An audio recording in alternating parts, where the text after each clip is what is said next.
สบายดีแล้วก็สวัสดีพ่อแม่พี่น้องเอฟซีบอยที่เป็นทางฝั่งลาวแล้วก็ฝั่งไทยพี่น้องเนาะมาพอๆแล้วน้องกับนมบานนอกประจรมื้อนี้เฮาก็มาอยู่ที่สกายวอล์กพี่น้องทางเชื่อมต่อระหว่างสยามพี่น้องเนาะสยามพารากอนกับ MBK พี่น้องเนาะ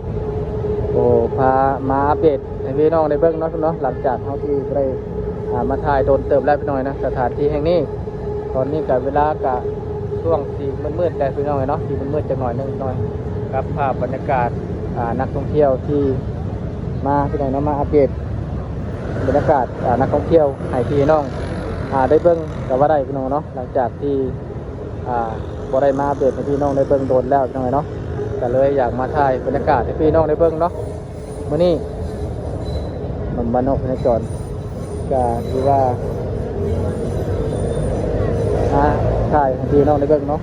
ไปเบิ่งนำกันพี่น้องว่าคนพี่น้อยที่ลายซ้ำใดพี่น้องเนาะกับตอนนี้ก็ถือว่าโอ้โหพี่น้อยใกล้สิมืดแล้วพี่น้องปัดโจ้พี่น้องไงคนก็ยังมียังหลายได้พี่น้อยเนาะโอ้โหครับเป็นวิวที่หายากได้พี่น้อยเนาะเนี่ยทางถึงจะเป็นสกายวอล์กน้องพี่น้องเป็นวันที่ยางลิดทางลุ่มก็จะเป็นถนนน้องเนาะทางเทิงก็จะเป็นรถไฟฟ้า BTS หน่อยโอ้โหเนี่ยน้อยเป็นภาพที่นักท่องเที่ยวได้ยากพี่น้อย MBK น้อยดิน้อยครับบรรยากาศน้องเนาะ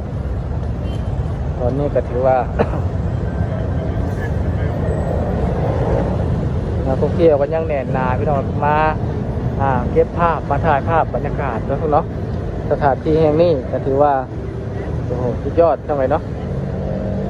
ถือว่าถึกใจนักท่องเที่ยวเลยก็ว่าได้พี่น้องเนาะ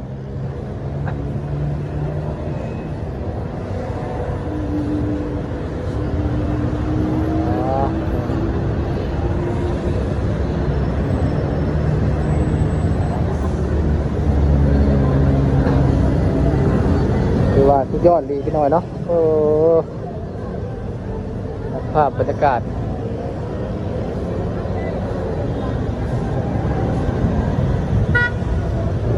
นักท่องเที่ยวจะ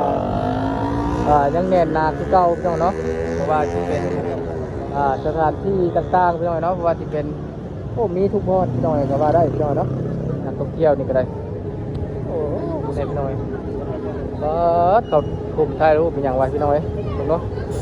เอามุ้งกันถ่ายรูปย่างพี่น้องมาเนี่ยต่างคนก็ต่างจับกล้องขึ้นมาถ่ายเก็บภาพบรรยากาศพี่น้องแล้วที่โอ้โหถือว่าตื่นใจนักท่องเที่ยวก็ว่าได้พี่น้องเนาะ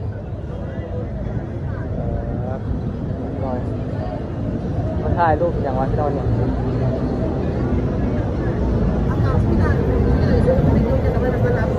โอ้โหพี่น้อยเนี่ยพี่น้อยนักท่องเที่ยวเนาะพี่น้องเนาะกระตั้งทุกคนกระตั้งจับกล้องมาถ่ายมาเก็บภาพบรรยากาศพี่น้อยเนาะสถานที่แห่งนี้พี่น้อยก็ถือว่าเป็นอีกสถานที่แห่งหนึ่งที่นักท่องเที่ยวมาแล้วก็ต้องเก็บภาพบรรยากาศพี่น้อยเนาะช่วงนี้ก็ใกล้ที่มืดเลยพี่น้อยที่เป็นมืดได้จะหน่อยนึงแล้วพี่น้อยเนาะคนก็ถือว่ายังแน่นหนาพอสมควรได้พี่น้อยเนาะโอ้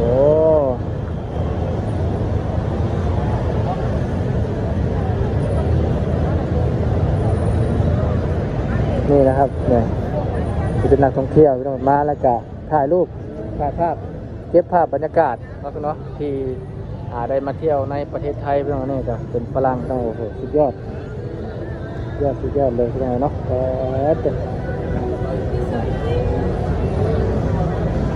น้อยเป็นมาเก็บถ่ายภาพถ่ายนี่กันโอ้โหคือว่าสุดยอดหน่อยเนาะมาเที่ยวไทยนี่กับเพิ่นก็ดีใจพี่น้อยก็ดีใจแล้วนะพี่เนาะที่ได้มาเห็นประเทศไทยพี่น้อยเนาะโอ้โหนี่เลยผมกับที่อยากมาเที่ยวเนาะเพิ่นก็ได้มาเห็นอยู่ประเทศไทยประทับใจหลายๆอย่างพี่น้องเนาะสำหรับนักท่องเที่ยวพี่น้องเนาะ เป็นกาคือว่ามาแล้วกาอยากมาอีกพี่น้องนะนี่แหละคือประเทศไทยพี่น้องเนาะ หาที่ใดก็ได้แล้วพี่น้องเนาะเดินทางก็สะดวกสบายพี่น้องย่างไปแป๊บเดียวน่ะย่างไปทางนั้นจะเป็นอ่าสถานี BTS แล้วพี่น้องเนาะก็ถือว่าการเดินทางถือว่าครบถ้วนก็ว่าได้พี่น้องในเมืองไทยเนาะพี่น้องนี่แหละนักท่องเที่ยวก็เลยติดใจพี่น้องเนาะเพราะว่าที่เป็นทุกๆสิ่งทุกๆอย่างการอาหารการกินพี่น้องเนาะการไปการมาพี่น้องเนาะก็ถือว่าสุดยอดพี่น้องเนาะเนี่ยตอนนั้นกับ BTS พี่น้องสถานี BTS เนาะโอ้โหสาวนี่ก็งามพี่น้องเนาะนี่แหละพี่น้องครับภาพบรรยากาศนักท่องเที่ยวก็ที่ว่ายังแน่นหนาพี่น้องเนาะคือเก่าฟังกันรถโอ้โหมาแล้วก็ได้เก็บภาพเก็บวิวเก็บภาพบรรยากาศแล้วพี่เนาะมาถ่ายรูป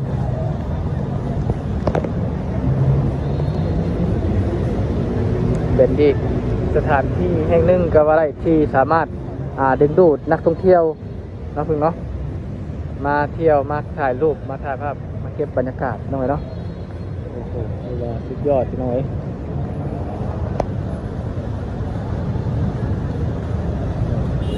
ทำไมกะทีเป็นห่างน้อยเนาะตกมาแล้วก็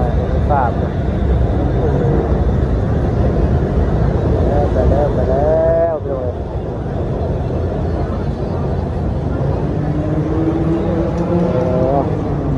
ถือว่าเป็นคนให้สถานที่ให้นี่กาถือว่าคนนี่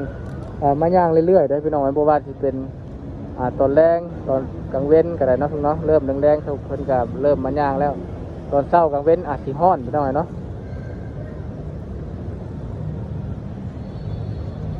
นี่แหละพี่น้องอันนี้ก็โอ้โหเนาะเนาะนักท่องเที่ยวดูใหญ่เท่าไหร่มาแล้วพี่น้องพูดนักท่องเที่ยวย่างไปย่างมาพี่น้องสองฝั่งเพราะว่าเป็นห่างนะเพื่อนเนาะห่างเป็นสองฝั่งเลยสุดยอดเลยอากาศตึงแรงพี่น้องเริ่มมืดๆแล้วพี่น้องเนาะโอ้โห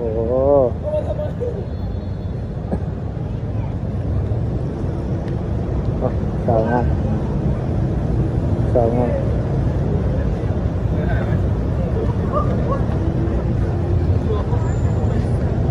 พี่น้อยบางคนก็ถือกล้องใหญ่มาถ่ายพี่น้อยเลยพี่น้อยเนาะโอ้โห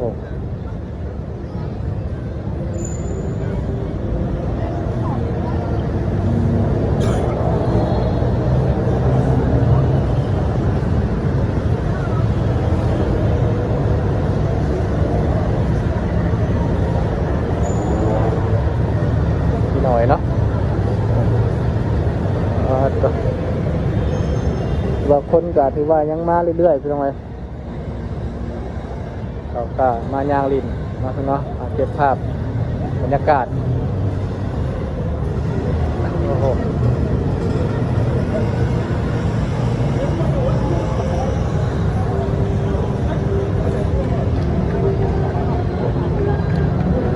ขอเห็ดอย่างนี้พี่น้องคนหลายจังเลยเนาะ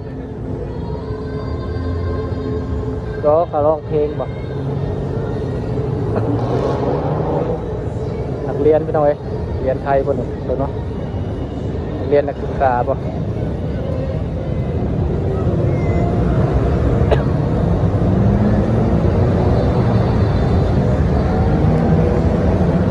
ถือว่าเป็นภาพที่สวยงามพี่น้อยเนาะเก็บภาพถ่ายภาพเก็บบรรยากาศพี่น้อยเนาะโอ้โหสุดยอดพี่น้อยคนหนึ่งคือว่ามันก็เป็นบางช่วงพี่น้อยเนาะบางช่วงคนหลายกะลาได้คืออันนี้คือว่ายังเป็นบางช่วงคนหน่อยพี่น้อยบางช่วงคนหลายแถวนี้โอ้ ถ่ายรูปนี่เต็มพี่น้อยเนาะนี่ก็ถือว่าหลายแล้วได้พี่น้อยเนาะโอเคสำหรับคลิปนี้ก็ได้มาเบสแต่พี่น้องในเบิ้งซ้ำนี่พี่น้อยคลิปหน้ากับพ่อกันไหมเนาะก็อย่าลืมพี่น้อยผู้ใดเข้ามากะฝากกดไลค์กดแชร์กดติดตามและกะคอมเมนต์ให้นมบ้านนอกภายในจอแน่พี่น้อยคลิปหน้าพ่อกันไหมเนาะพี่น้องเนาะสำหรับคลิปนี้ก็สบายดีและก็สวัสดีครับ